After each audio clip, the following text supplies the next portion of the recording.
Bismillahirrahmanirrahim. Assalamualaikum warahmatullahi wabarakatuh.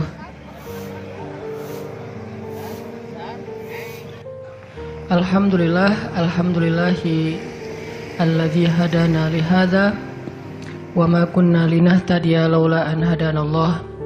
Asyhadu an la ilaha illallah wahdahu la syarikalah wa asyhadu anna Muhammadan abduhu wa rasuluh la nabiyya ba'dah. Radina billahi rabba wa bi Muhammadin nabiyya wa bil islami dina. Teman-teman yang dirahmati Allah Subhanahu wa taala, kita malam ini bahas tentang keep happy. Gimana caranya biar kita selalu tenang menghadapi masalah? Biar tenang ketika kita tahu nilai kita kayaknya anjlok. Biar tenang pas kita tahu judul kita ditolak. Lamaran juga sama, di hari yang sama lah gitu. Pagi judul ditolak, malam lamaran ditolak. Selama Allah nggak nolak kita kan masih aman nih. Karena apa yang di sisi Allah lebih baik. Gimana caranya kita biar nggak panikan ketika ada masalah. Walaupun sedih, itu fitrah manusia sedih. Cuman ada yang sedihnya wajar, ada yang sedihnya sampai berlarut-larut atau putus asa. Bentuk keputusasaannya macam-macam. Ada yang putus asa dengan bunuh diri, loncat dari jembatan, ternyata nggak meninggal, gagal bunuh diri gitu kan.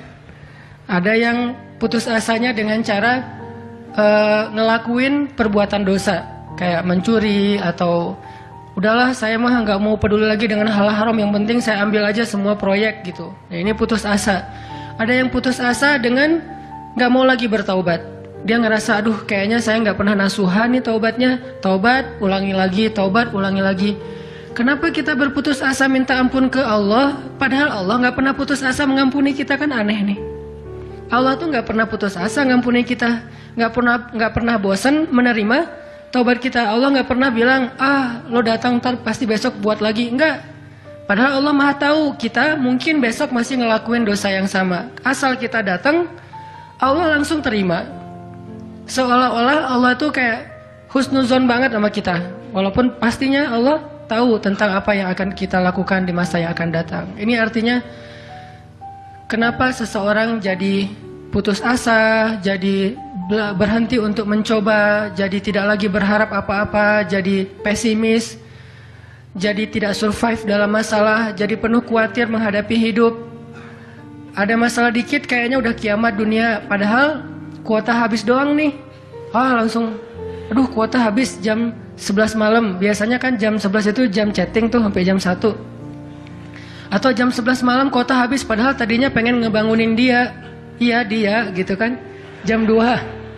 Gampang, pakai aja kuota doa. Ya Allah bangunkanlah dia. Tiba-tiba dia tetap bangun. Dia bangunin kita akhirnya. Ini bisa aja terjadi. Yang jelas, gimana sih cara biar kita keep happy, tetap bahagia walaupun gak bisa jalan-jalan jauh. Tadinya pengen jalan sama teman-teman, ternyata duitnya gak cukup.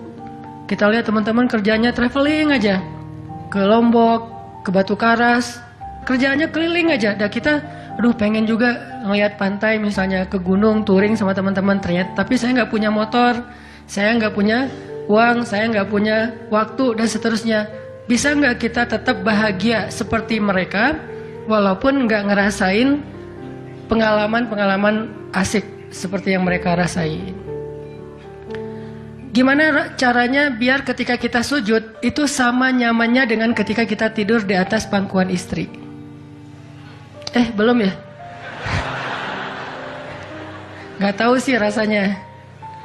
Pokoknya tuh keren banget loh.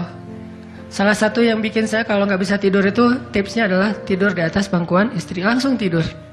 Cuman masalahnya susah bangun. Nah ini nih, gimana caranya kalau kita sujud rasanya senyaman itu? Gimana caranya? Bukankah kita selama ini mungkin, kita atau saya lah, pas sujud pengen cepat bangun. Gimana caranya sujud nggak bangun-bangun? Pas kita sujud, aduh pengen lama gitu sujudnya teh. Terutama kalau sholat sendiri. Kalau sholat jamaah memang nggak boleh. Kenapa? Karena hajat orang beda-beda. Nabi kalau sholat jamaah mah standar-standar aja. Tapi giliran sholat sendiri, itu sampai orang kewalahan ngikutin Nabi. Dan itu bukan cuma Nabi, sahabat juga kayak gitu. Siti Aisyah, istri Nabi itu. Siti Aisyah itu pernah sholat duha kurang lebih 4 jam, itu cuma baca 1 ayat doang loh. Famannallahu alaina wa waqana adzabas samum. Dia baca sendiri, agak keras karena dia di dalam rumah sendiri. Lewat seorang sahabat, lewatin rumah Aisyah mau ke pasar, mendengar oh Aisyah lagi sholat. Famannallahu alaina wa waqana adzabas samum. Nangis. Akhirnya sahabat ini pergi ke pasar. Dia belanja segala macam, balik lewat lagi rumah Aisyah. Setelah kurang lebih 2 jam, pas dia lewat lagi rumah Aisyah, dia masih mendengar Aisyah membaca kalimat Famannallahu alaina wa waqana adzabas samum. Nangis lagi. Jadi 1 rakaat dengan 1 ayat itu bisa 2 jam, 3 jam yang dilakukan oleh para sahabat. Kenapa kok betah banget? Sama kayak kita betah banget nonton film, betah banget dengerin musik kesukaan kita, diulang-ulang lagu yang sama kan ya. Mungkin 1 lagu itu durasinya sebutlah 2,5 menit, 2,5 menit. Tapi diulang-ulang bisa sampai setengah jam mendengar lagu yang sama. Bukan 1 album, 1 lagu. Kenapa kita betah? Nah gimana caranya kita juga dapat kebetahan kayak gitu ketika dengerin bacaan Al-Quran, ketika kita membaca Al-Quran sendiri, ketika kita sholat. Sampai ada istri Nabi sholat sambil ngikat badannya di dinding. Jadi dia bikin tali ke dinding gitu, terus dia ikat badannya, sehingga kalau dia udah gak kuat lagi, dia bersandar dengan ikatan tali di badannya, saking lamanya berdiri sholat. Coba bayangin, berarti kan semalaman tuh. Kalau udah gak kuat, dia berdiri itu sambil badannya keikat di tali. Dan Nabi melihat itu menangis karena melihat kesungguh-sungguhan para sahabat dan sahabiat dalam beribadah kepada Allah. Dan itu bukan paksaan siapapun. Nabi gak pernah maksa kayak gitu.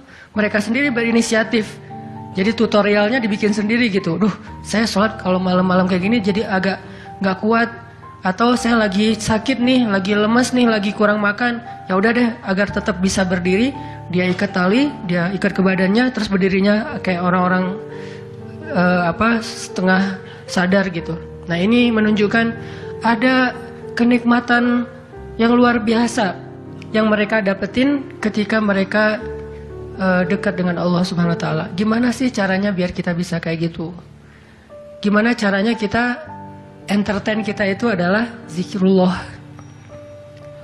Boleh-boleh aja kita entertainnya nonton film, dengerin musik-musik yang positif. Entertain kita mungkin chatting, entertain kita mungkin update status, entertain kita mungkin kepoin mantan misalnya.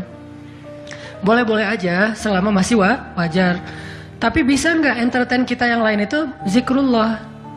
Dengan mengingat Allah kita jadi terhibur gitu. Dan itu entertain luar biasa pahalanya.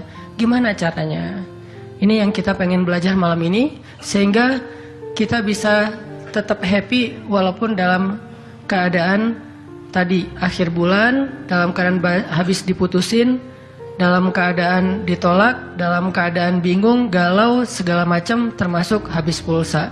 Tetap bisa happy. Pas telepon, pulsa Anda tidak mencukupi. Masya Allah gitu. Senyum gitu ya. Bukan, mana nih apa panik. Biasa aja. Nah ini kita perlu belajar. Saya juga merasa butuh mempelajari lagi gimana caranya biar bisa ngerasain itu. Dan nasihatnya bukan dari saya, karena saya juga masih belajar, belum istiqomah amat nih. Tapi nasihatnya dari para ulama yang diambil dari ayat Al-Quran dan hadis-hadis Rasulullah SAW. Nah sebelumnya coba kita perhatiin dulu kisah tentang ketenangan dengan mengingat Allah tuh kayak gimana. Salah satunya ada di surat At-Taubah yang terkenal. A'udzu billahi minasy syaithanir rajim. Illa tansuruhu faqad nasarahu Allah. إذ أخرجه الذين كفروا ثاني اثنين إذ هما في الغار إذ يقول لصاحبه لا تحزن إن الله معنا فأنزل الله سكينته عليه وأيده بجنود لم تروها وجعل كلمة الذين كفروا السفلى وكلمة الله هي العليا والله عزيز حكيم. Kalau kalian tidak menolongnya, maka sungguh Allah akan menolongnya. Seperti ketika orang-orang kafir mengeluarkan dia dari kota Mekah pada saat dia menjadi salah satu di antara dua orang yang berdiam di dalam gua, yaitu Gua Thur. Ketika ia berkata kepada sahabatnya, yaitu Abu Bakar, dia di sini siapa? Rasulullah SAW. Ketika dia berkata kepada sahabatnya, la tahzan, innallaha ma'ana. Janganlah kamu khawatir, bersedih, takut, itu sama. Sesungguhnya Allah bersama kita. Maka Allah Subhanahu wa taala menurunkan rasa ketenangan kepadanya dan menolongnya dengan tentara yang kalian tidak bisa melihat. Sehingga Allah menjadikan kalimat orang-orang kafir itu menjadi dikalahkan atau rendah, dan kalimat Allah adalah kalimat yang tinggi, dan Allah Maha Perkasa lagi Maha Bijaksana. Ini kan kata-kata yang paling populer ya, la tahzan innallaha ma'ana. Tips pertama kalau kita pengen bisa lebih tetap tenang, happy ketika kita dalam tekanan adalah kita tuh memang harus punya sahabat yang selalu mengingatkan kita kepada Allah Subhanahu wa taala. Sahabat yang mengingatkan kita kepada Allah. Ini yang terjadi kepada Abu Bakar As-Siddiq. Sekelas Abu Bakar yang imannya sampai ke derajat Siddiq, bukan cuma mukmin loh, Siddiqun.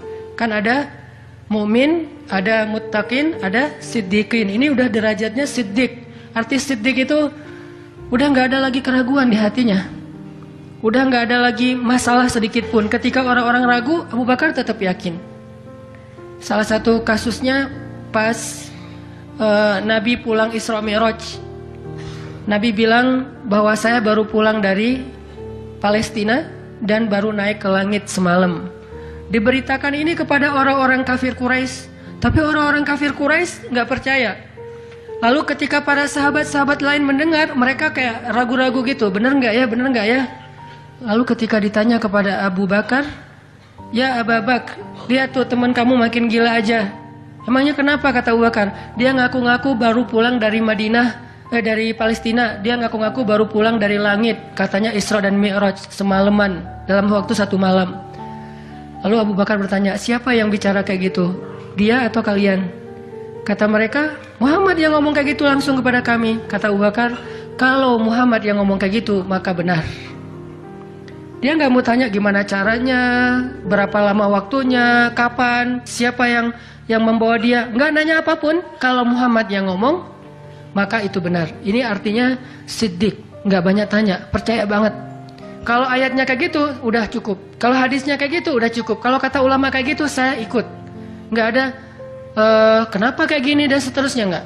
Ini menunjukkan Abu Bakar itu orang yang sangat luar biasa imannya. Tapi dia tetap manusia.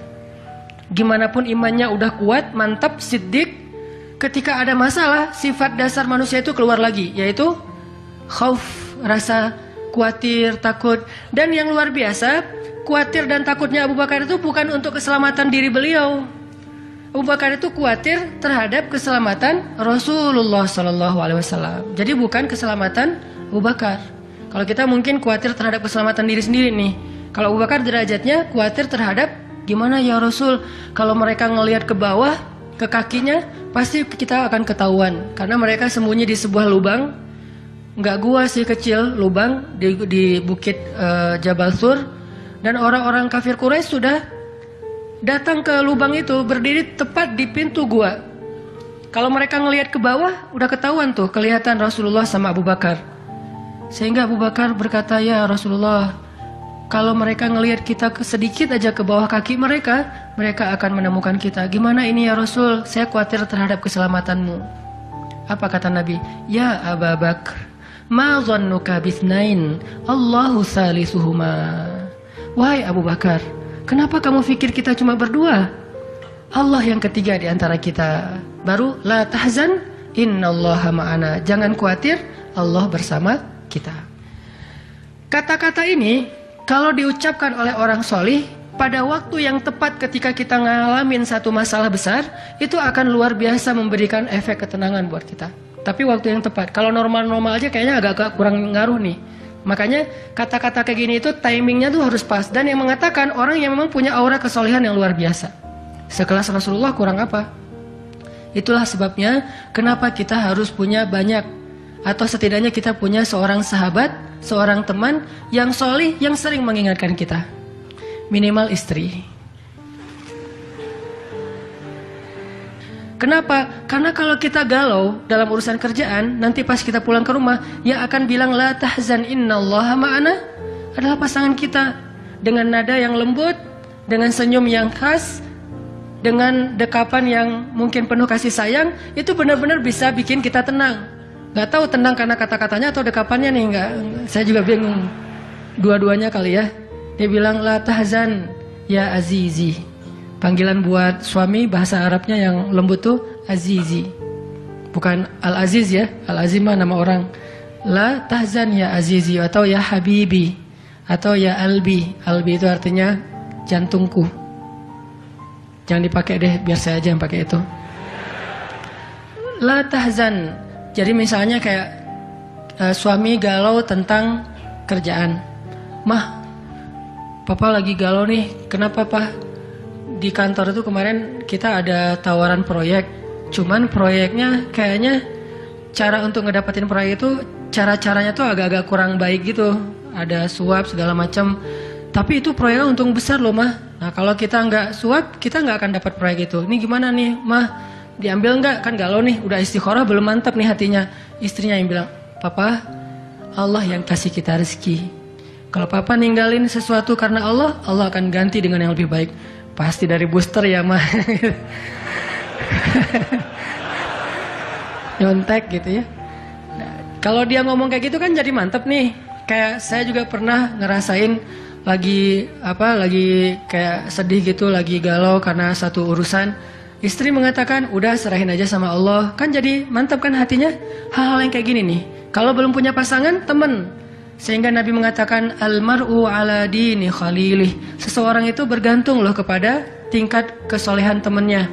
Kalau temannya soleh, insya Allah dia akan terjaga oleh teman itu ketika dinasihati, diingatkan. Saya aja ngerasa banget yang kayak gitu. Ada masa-masa ketika saya kayak futur. Futur itu teman-teman artinya lagi lemah imannya. Mungkin banyak lalai, banyak main, sedikit manfaat. Walaupun ada juga banyak main, banyak manfaat. Itu mah tagline entah siapa akunnya gitu. Lagi futur nih ya, lagi futur. Lemah, ngerasa bangun tahajud kayak susah gitu. Ke masjid males, zikir gak khusyuk, tilawah Al-Quran gampang ngantuk. Jalan sama seorang teman saya yang dia bukan ustadz sama sekali. Bahkan dia ngakunya belajar ke saya. Gak tahu benar apa enggak. Yang sejatinya mungkin saya belajar ke dia. Lagi jalan, setelin tilawah Al-Quran. Yang baca saya lagi tuh. CD tilawah Al-Quran saya. Saya kan gak pernah mendengar CD sendiri. Pas diputarin itu siapa? Lah itu ustadz. Oh ya. Baca surat Al-Mulk. Tabarakalladzi biyadihil mulku wa huwa ala kulli syai'in qadir. Pas sampai di ayat-ayat tentang Jahannam, tentang neraka, tentang apa, walaqad zayyana sama ad-dunya bimasabih dan seterusnya, dia nangis. Dia nyetir nih, dia nangis. Saya ketika ngelihat dia nangis, saya dapat hidayah. Jadi saya dapat hidayah bukan hanya dengan mendengar bacaan itu, tetapi karena dikondisikan oleh seorang teman, saya ngerasa, duh, Masya Allah ya, dia yang dengerin bacaan saya bisa nangis. Saya dengerin diri saya sendiri, nggak nangis. Kan ada masalah nih. Akhirnya saya jadi insaf. Insaf itu kemudian istighfar, astagfirullah, Allah saya kayak ada masalah nih. Mulai belajar dari dia, Pak, gimana sih kok bisa kayak gitu? Ustadz kan lebih tahu ilmunya mungkin, tapi kalau pengalamannya Bapak pasti lebih tahu. Rahasianya apa? Ternyata rahasianya emang dia orang yang nggak pernah dengar yang lain selain mendengar bacaan Al-Quran. Jadi buat dia bacaan Al-Quran itu benar-benar entertain buat dia. Oh, berarti kita harus lebih banyakin lagi dengerin Al-Quran. Kalau kita dengar musik sekali, berarti dengar Qurannya 3 kali harusnya. Baru masih agak-agak proporsional nih. Sehingga gampang kesentuh, hatinya itu mudah. tapi pelajarannya tetap teman yang ngebawa kita kepada sesuatu. Ternyata triknya pertama, mengingat Allah itu kan bukan cuma menyebutkan Allah, tapi ketika kita sedang dalam keadaan bingung, khawatir, galau, sedih, tertekan, panik, tiba-tiba teman kita mengingatkan kita kepada Allah dengan bahasa yang sederhana.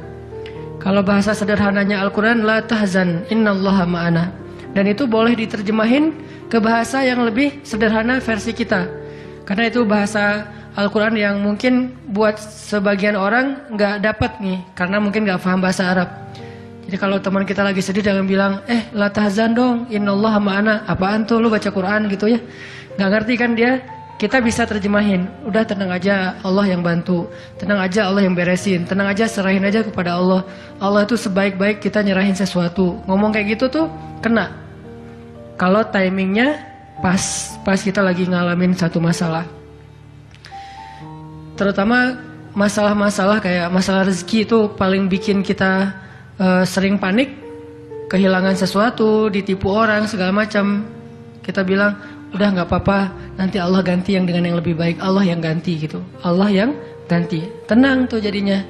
Karena kita sedang mengetuk kembali imannya di saat dia sedang butuh-butuhnya iman itu. Dan itu butuh teman yang bisa mengingatkan kita.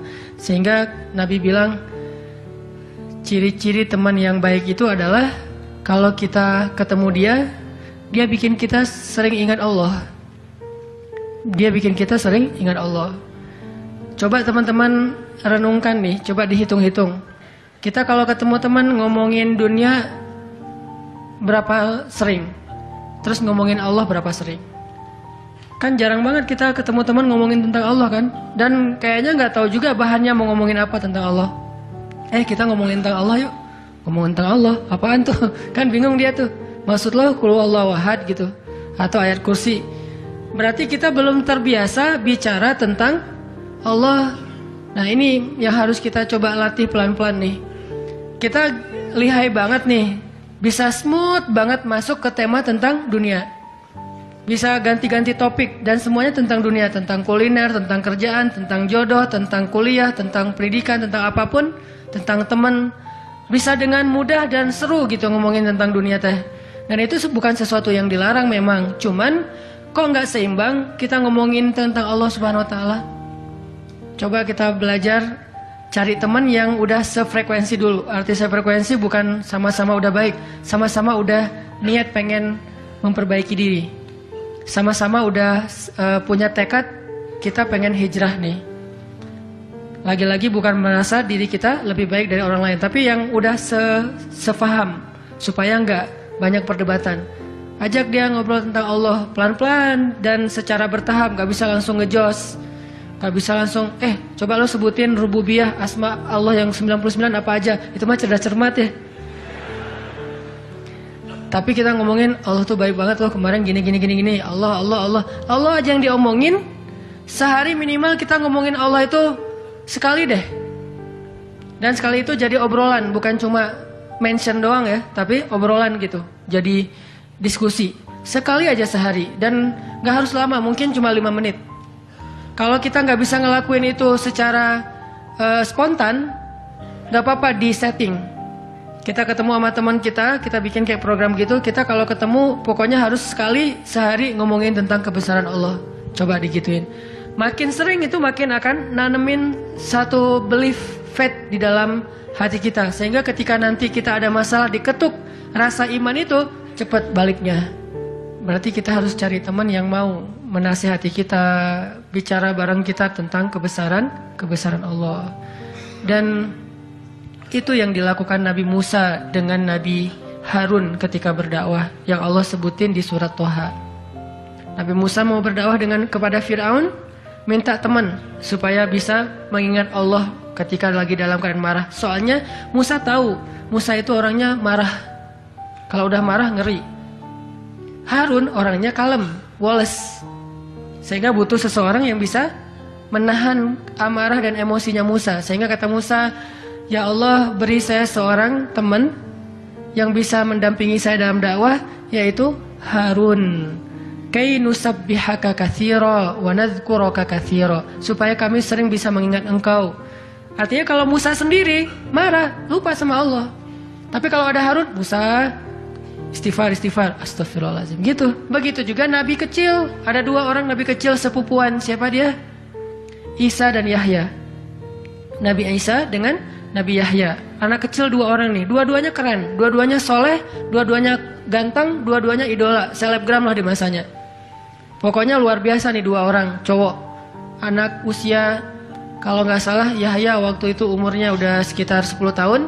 Isa baru lahir, berarti beda 10 tahun. Pas mereka ABG beda 10 tahun tapi nyambung ngobrolnya. Pas mereka jalan kemana-mana berdua tuh, yang satu orangnya gampang tersentuh nangis, yaitu Yahya. Yang satu lagi orangnya tegas, yaitu Isa. Sehingga kalau Isa lagi marah, Yahya yang mengingatkan Isa, tenang. Akhirnya tenang. Pas Yahya terlalu kayak baper gitu, aduh kasihan. Yahya itu kan orangnya kasihan, gampang kasihan, sehingga jadi agak-agak kurang tegas. Kata Isa, nggak bisa gitu dong. Akhirnya diingatkan. Nah ini pentingnya teman. Nabi aja butuh teman. Kalau kita mau kepo dikit nih, kenapa sih Rasulullah memilih Abu Bakar untuk nemenin hijrah? Kenapa nggak Umar gitu, supaya aman? Hijrah bareng Umar, siapa yang berani ngejar coba? Umar berdiri depan Ka'bah. Ya ayuhan nas, ya ma'syara Quraisy, wahai manusia, wahai orang Quraisy, fa'lamu anni muhajir. Ketahuilah saya pengen hijrah, kata Umar. Siapa yang pengen istrinya jadi janda, anaknya jadi yatim, tunggu saya di balik bukit itu. Ada yang berani? Diam semuanya. Coba Rasul kalau hijrah bareng Umar, enak kan? Wahai kaum, wahai orang-orang Quraisy, wahai manusia, saya sama Rasul nih mau hijrah. Siapa yang berani nunggu saya di balik bukit itu? Kalau enggak dia akan hilang kepalanya. Enggak ada yang berani kan? Kenapa Rasulullah milih orang yang lemah seperti Abu Bakar? Udah kurus, lemah, dan kaumnya kabilah yang lemah, Bani Taim. Bani Taim itu lemah kabilahnya, enggak seperti kabilahnya Umar bin Khattab. Kenapa bukan Umar? Kenapa bukan Hamzah? Hamzah itu pemanahnya para sahabat, pemanahnya orang-orang Mekah, dan juga nggak ada yang berani sama Hamzah. Hamzah mukul Abu Jahal di depan orang banyak, nggak ada yang berani balas. Ketika Abu Jahal mukulin Rasul lagi sholat depan Ka'bah, Nabi lagi sholat digebukin sama Abu Jahal, dibelain sama Abu Bakar ikut digebukin. Akhirnya wajah Abu Bakar itu nggak dikenali lagi, saking babak belur. Itu digebukin sama Abu Jahal dan teman-temannya. Ketika Hamzah dengar berita itu, langsung Hamzah pergi ke tempat orang-orang ngumpul, dicari mana Abu Jahal, dipukulin sama Hamzah sekuat-kuatnya sampai berdarah-darah Abu Jahal. Tapi orang Quraisy nggak ada yang berani balas, saking terpandangnya Hamzah. Kenapa nggak dengan Hamzah, pamannya sendiri? Atau kenapa nggak dengan Utsman gitu, yang kaya raya, yang bisa memberikan fasilitas VIP untuk Rasulullah, naik mobilnya Alphard gitu, nyaman hijrah? Kenapa Abu Bakar yang udah jatuh miskin, fisiknya lemah, kabilahnya tidak dipandang? Kenapa? Karena Abu Bakar itu yang paling solih di antara semua sahabat. Jadi pilihannya kesolihan, bukan kekuatan fisik. Kenapa? Kesolihan itu bisa menutupi kekuatan fisik yang kurang. Kenapa? Allah yang maha kuat. Kesolihan bisa menutupi kurangnya harta, Allah yang maha kaya. Kesolihan bisa menutupi kekurangan dari dukungan kabilah, Allah lebih banyak lagi dukungan dari langit dan bumi. Yang dicari oleh Rasulullah itu adalah teman yang soleh. Ya Abu Bakar, temani saya hijrah. Siap ya Rasulullah. Hasilnya apa? Dikejar-kejar sama orang Quraisy karena mereka nggak takut dengan Abu Bakar. Tapi ketika mereka mau ketemu dengan Rasulullah dan Abu Bakar di dalam gua, Allah palingkan wajah mereka dari melihat ke bawah kaki mereka. Allah punya banyak cara. Ada ulama yang bilang bukan cuma dipalingkan, tapi tiba-tiba merpati bikin sarang di situ laba-laba. Walaupun ada perdebatan di antara ulama ini hadisnya sahih atau enggak. Yang jelas, yang pasti nih, Allah melindungi mereka dengan banyak cara sehingga nggak bisa ditangkap. Allah yang bertindak. Jadi butuh teman yang soleh. Walaupun nanti kenyataannya teman yang soleh ini malah ditenangkan oleh Rasulullah, bukan Rasulullah ditenangkan oleh dia gitu. Kan nyari teman yang soleh biar bisa menenangkan nih. Ternyata pas ada masalah, Rasul gimana? La tahzan, innallaha ma'ana, tenang, udah beres. Bisa nggak kita coba latih hari ini? Kalau kita berteman dengan seseorang, niat kita pengen saling mengingatkan. Wa tawasau bil haq, yaitu mengingatkan tentang Allah. Wa tawasau bis shawab, Itu kayak gitu tuh ayatnya. Pertama hak dulu, kedua sabar. Kalau nasihatnya udah benar, insya Allah sabar. Jadi kalau kita pengen menasihati teman kita atau dinasihati oleh teman kita supaya lebih kuat, bisa tough, bisa survive dalam masalah, minta dia menasihati kita al-haq. Dan siapa al-haq? Allah Subhanahu wa taala. Wa tawassaw bil haq artinya saling menasihati dengan nama Allah. Udah serahin aja sama Allah. Allah itu maha ini sebutin dengan bahasa sederhana. Langsung sabar jadinya. Langsung lebih kuat, lebih tenang. Itu yang pertama teman-teman. Kita sering berteman dengan orang yang insya Allah dia yakin sama Allah lebih kuat daripada kita. Imannya lebih mantap daripada kita. Yang kedua, gimana caranya biar kalau kita menyebut nama Allah, kalau kita sholat, kalau kita berzikir itu jadi lebih tenang gitu, lebih happy. Karena sebetulnya orang mukmin itu bahagianya itu ada di dalam hati. Kalau bahasa Ibnu Taimiyah, surgaku itu di sini. Surga orang mukmin itu di hati. Surga kita itu bukan rumah, surga kita itu bukan mobil, surga kita itu bukan pekerjaan, surga kita itu bukan tempat jalan-jalan, tapi semua itu kebaikan, kesenangan. Cuman surga kita ada di sini. Dan ini kita bawa kemana-mana. Jadi nggak susah menemukan surga teh. Aduh, bete nih kenapa nggak bisa jalan? Bete nih kenapa nggak bisa nonton? Bete nih kenapa nggak bisa nyaman di rumah? Bete nih kenapa? Gampang bete karena surga kita bertempat di sesuatu tempat yang sulit untuk kita jangkau. Harusnya itu jadi hiburan buat kita, bukan surga. Sedangkan surga memang adanya di hati. Ada masalah, Allah lebih kuasa, makhluk tidak kuasa. Ada masalah, kita bilang Allah maha besar, masalah saya kecil dibandingkan Allah. Kalau dibandingkan kita, mungkin kita lebih kecil daripada masalah. Tapi dibandingkan Allah kita, Allah lebih besar. Allahu Akbar. Kita belajar Allah yang maha memelihara. Kita kan dipelihara Allah, terus ngapain kita khawatir? Kalau gitu nggak usah ikhtiar, Ustaz. Ikhtiar, tapi jangan libatkan hati. Ikhtiar itu pakai tangan, pakai kaki, pakai tenaga fisik. Hati nggak perlu berikhtiar. Hati itu bertawakal. Fisik kita berikhtiar, hati kita bertawakal. Jangan sampai hati kita ikut ikhtiar, nih bahaya nih. Kalau hati kita ikut ikhtiar, berarti kita lebih percaya kepada makhluk daripada Allah. Nanti akan mentok, kalau udah mentok putus asa, itu penyebabnya. Gara-gara hatinya baper dengan ikhtiar. Ketika jalan-jalan ikhtiar itu tertutup, hati kita jadi give up. Nyerah aja deh. Sedangkan kalau hati kita nggak ikhtiar, dia cuma tawakal. Jalan tertutup, dia masih bilang Allah maha kuasa. Ala kulli syai'in qadir. Segala sesuatu Allah maha bisa. Nggak mungkin nggak bisa. Tetap. Makanya jangan ikhtiar pakai hati. Ikhtiar pakai tenaga. Hati tawakal babnya. Sehingga tawakal itu amal hati. Ikhtiar itu amal fisik. Kan dalam Islam itu ada amal batin, ada amal zahir ya. Amal batin hati, amal zahir fisik kita. Ikhtiar amal zahir, jangan dicampur dengan amal batin. Coba teman-teman buka deh surat Hud, surat 11. Kalau ragu tentang rezeki baca nih ayat nih. Surat 11, surat Hud ayat 6. Wa ma min dabbatin fil ardi illa 'ala Allahi rizquha wa ya'lamu mustaqarraha wa mustawda'aha kullun fi kitabim mubin. Tidak ada satu hewan melata pun di muka bumi kecuali Allah menjamin rezekinya. Ini amalan hati nih. Ini ayat untuk menguatkan hati kita, bukan menguatkan fisik. Tapi biasanya hati kalau udah kuat, fisik ke bawah. Kan kata Nabi kalau hatinya baik, yang lain ikut baik. Kalau hatinya buruk, yang lain ikut buruk. Jadi kalau hatinya udah give up, pasti fisiknya jadi lemah. Kalau hatinya tough dan masih punya belief ke Allah, masih punya harapan, maka fisiknya juga akan kuat. Wa ma min dabbatin fil ardi illa 'ala Allahi rizquha wa ya'lamu mustaqarraha wa mustawda'aha. Allah tahu di mana rezeki kita disimpan. Allah tahu kemana kita akan membelanjakan rezeki itu. Semuanya tertulis di dalam kitab yang jelas. Allah yang tahu. Allah yang menjamin. Gak ada yang gak dijamin rezekinya. Makanya saya pernah cerita tuh dulu. di mall sebelah. Saya sama istri habis kajian di sini atau sebelum kajian di sini, sebelum maghrib sempat mau belanja dulu, belanja di supermarketnya di bawah, lantai bawah. Dari lobi kita mau ke bawah itu cari eskalator kan ya, belok kanan cari eskalator. Ternyata salah ngambil jalan.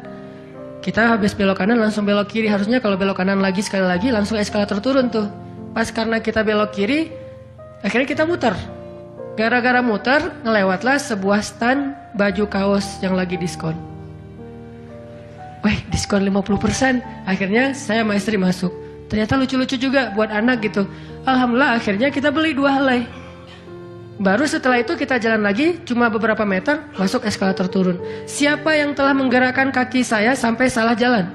Sehingga saya harus muter. Dan akhirnya masuk ke stand itu. Alallahi rizquha. Allah yang menjamin rezeki. Kayak gitu cara Allah menskenariokan. Kalau saya ngambil jalan kanan, mungkin saya nggak akan masuk ke toko itu. Berhubung saya ngambil jalan kiri, akhirnya muter, masuklah ke toko itu. Allah punya banyak cara. Kenapa kita khawatir dengan stand orang lain yang mungkin lebih dekat ke pintu, lebih dekat kepada stage yang di tengah kalau bikin event segala macam? Kenapa? Kita udah ikhtiar, dapatnya cuma ini. Kayak lagi ada event, kayak festival gitu, kayak ada bazar, kita punya banyak stand. Stand kuliner kita paling pojok, dekat toilet. Stand kuliner teman-teman kita tuh paling depan. Dan di situ stage banyak acara tausiah segala macam. Oh, kayaknya di situ lebih laku. Belum tentu juga. Bisa jadi pada waktu itu banyak orang yang sakit perut atau apa akhirnya ya lewat. Aduh, ini kayak seru juga nih di sini nih, makan di sini, nggak usah jauh-jauh sambil nunggu makan. Allah yang punya cara. Saya kan pernah cerita kesasar sampai ke Cirebon. Kenapa kesasar? Ada suatu hari Minggu kayak lagu. Satu hari Minggu, ada satu hari Minggu nih. Bingung kita pengen keluar sama keluarga, sama anak-anak. Kita keluar yuk. Saya bilang ke anak-anak, "Hayo," kata anak-anak. "Kemana?" Ke Kota Baru aja. Di situ kan ada jam matahari tuh. Kita lihat jam matahari. Hayu, naik mobil masuk tol nih. Pas sudah masuk tol Pasteur, berubah pikiran. Terlalu dekat, nggak berasa liburan ya. Ya, terus mau kemana? Ke Jakarta aja yuk, ke Ancol. Ada pantainya. Oh, ayo ke Dufan. Jalan akhirnya nggak jadi belok pada larang, lurus. Niatnya ke Ancol. Sebelum Cikampek berubah lagi pikiran. Ancol mah pantainya gitu-gitu aja ya, udah pernah ya. Terus gimana dong? Cari pantai baru deh yang di daerah Indramayu, Cirebon gitu. Siapa tahu ada yang lebih bagus yang masih virgin. Boleh, keluarlah Cikampek. Waktu itu belum ada tol Cipali ya. Keluar Cikampek, akhirnya nyisir Subang, Indramayu, nggak dapat pantai yang kita nyaman nih. Berhenti sebentar, nggak nyaman, ini banyak sampah. Akhirnya jalan lagi sampai dari pagi keluar, asar makan empal gentong di Cirebon. Siapa yang mendatangkan saya ke warung empal gentong itu? Pas kita masuk, orangnya bahagia banget gitu. Kelihatan kalau dari pagi itu belum ada yang datang, belum ada pelanggan, sepi warungnya. Karena tempat parkirnya agak nyaman, langsung parkir di situ, makan empal gentong dan ternyata enak, kita bungkus. Orangnya tuh, alhamdulillah nih datang dari pagi belum ada yang datang, senang gitu. Dan saya bilang, "Pak, tahu nggak saya dari mana?" "Dari mana?" "Dari Bandung." "Mau kemana emang?" "Nggak kemana-mana." Muter. Jadi kita cuman dari Bandung cuma pengen makan empal gentong di Cirebon ujung-ujungnya. Pulang sampai ke Bandung jam 10 malam, macet lagi tuh di Sumedang karena ada perbaikan jalan. Cuman pengen makan empal gentong, ngasih rezeki ke orang di Cirebon, kayak gitu banget tuh caranya tuh, coba lihat cara Allah. Oh, yakin nih sama Allah. Allah bisa banget ngedatangin. Kalau ini terjadi kepada orang lain, berarti kalau saya cari rezeki bisa juga caranya kayak gitu. Allah kan punya banyak cara. Cuman kadang-kadang atau seringnya kita nggak tahu cara itu, tahu hasilnya doang nih. Tiba-tiba dapat. Sesederhana itu kita berpikir, akhirnya sesederhana itulah syukur kita ke Allah. Kalau kita tahu gimana rumitnya rezeki itu datang ke kita, kita akan syukurnya lebih pasti tuh. Masya Allah ya, Allah ngedatangin rezeki ke saya tuh gitu-gitu amat, sampai ada orang yang kesasar sekeluarga, bingung gitu. Tapi kan dia, kalau saya nggak cerita dia nggak akan tahu. Dia pikir cuma orang yang memang tinggal di Cirebon atau emang lagi jalan lewat kebetulan mampir. Artinya karena dia nggak tahu prosesnya, rasa syukurnya juga sederhana. Sama kayak kita nggak mensyukuri masakan istri kita kalau yang udah punya. Istri itu masak tuh rempong loh dari pagi, wah renteng sampai ganti lagi. Kita nggak tahu ya, mungkin istri kita baru belajar masak, gagal 2 kali loh. Itu yang ketiga tuh, nggak enak pula. Udah gagal 2 kali. Dan kita pikir cuma masak sayur gini doang mah, sayur bening mah gampang. Kita kan nggak tahu prosesnya, sehingga apresiasi kita juga ya segitu-gitu aja. Kalau kita tahu prosesnya, walaupun cuma sayur bening sama telur ceplok, kita akan peluk istri kita, mah makasih banyak ya, mama udah berkorban banget buat papa, mah hari ini makanan terenak sepanjang hidup papa loh mah. Kenapa ngomong gitu? Karena tahu prosesnya. Gitu juga kita ke Allah. Karena kita nggak tahu proses rezeki itu Allah setting sampai datang ke kantong kita. Kita kayak ya alhamdulillah gitu doang. Tapi kalau kita tahu masya Allah ya Allah alhamdulillah atas semua nikmat yang kau berikan, puji-puji Allah. Artinya teman-teman kalau galau tentang rezeki dari Allah, tentang pekerjaan, tentang kuliah segala macam, termasuk tentang jodoh, coba baca ayat 6. Semua Allah yang jamin. Ini bab hati ya, lagi-lagi bab hati. Ikhtiar mah jalan aja terus, tapi hati Allahi rizquha, Allah yang menjamin. Itu baru jadi tenang nih mengingat Allah, tetap happy gimana-gimana juga. Dan ini ditaraddud, diulang-ulang. Coba diulang-ulang nih ayat nih. Jadikan salah satu ayat favorit. Kalau kita lagi galau, langsung baca ayat ini berulang-ulang sendiri kalau bisa. Baca dulu terjemahannya, hafal. Kalau udah hafal terjemahannya, tinggal baca ayatnya berulang-ulang. Sebelum tidur mungkin kalau yang paling tenang. Kalau khawatir nggak bangun tahajud ya udah sebelum tidur baca. Wa ma min dabbatin fil ardi illa 'alallahi rizquha. Diulang. Itu beda banget loh rasanya. Belajar untuk mentafakuri kebesaran Allah sehingga kalau kita nanti ada masalah mengingat Allah lebih mantap. Jadi dua ya, satu teman, kedua sering-sering tafakur. Wa yatafakkaruna fi khalqis samawati wal ard. Tafakkur. Dan sebetulnya teman-teman ya, kalau kita mau lebih persis nih, sholat duha itu ya emang sholat tafakkur sebetulnya. Dulu para sahabat atau para anbiya sholat duha itu di tempat terbuka, di bukit, di kebun gitu. Sholat duha itu di tempat-tempat alam terbuka. Jadi benar-benar untuk tafakur alam. Sholat duha itu fungsinya untuk itu sebetulnya.